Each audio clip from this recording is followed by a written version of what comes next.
માત્ર 5,000માં બાંગ્લાદેશીને આધાર કાર્ડ બનાવી આપનાર શખ્સની ધરપકડ કરવામાં આવી છે. હાલ ઉત્તરાયણ પોલીસે ધરપકડ કરી વધુ પૂછપરછ હાથ ધરી છે.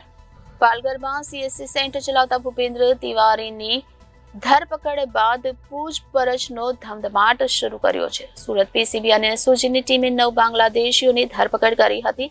જે આરોપીઓની પૂછપરછમાં ભૂપેન્દ્ર તિવારીનું નામ સામે આવતા તપાસનો ધમધમાટ શરૂ થયો હતો. આરોપી પાલઘરના સીએસસી સેન્ટરનો સંચાલક છે.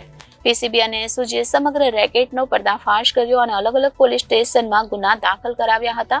જે પૈકી ઉત્તરાયણ પોલીસ મથકમાં દાખલ થયેલા ગુનામાં આરોપીની ધરપકડ કરવામાં આવી છે. બાંગ્લાદેશીઓ પૈકી બહાદુર રફીક ખાનની ઉત્તરાયણ પોલીસે કરેલી પૂછપરછમાં ભૂપેન્દ્ર તિવારીનું નામ સામે આવ્યું હતું. બહાદુર એક એજન્ટને 20,000ની બાંગ્લાદેશી કરન્સી ટાંકા ચૂકવી ભારતમાં ઘૂસ્યો હતો. કડિયા કામ કરતા બહાદુરે પાલઘરમાં સીએસસી સેન્ટર ચલાવતા ભૂપેન્દ્ર અમરનાથ તિવારીને 5,000 આપી બોગસ આધાર કાર્ડ બનાવ્યું હતું. માત્ર 5,000માં બાંગ્લાદેશીને આધાર કાર્ડ બનાવી આપનાર શખ્સની હાલ ધરપકડ કરવામાં આવી છે. જે આરોપીની પણ ધરપકડ કરી વધુ પૂછપરછ ઉત્તરાયણ પોલીસે હાથ ધરી છે. Reporter Arvind Rathod, Janadesh News, Surat.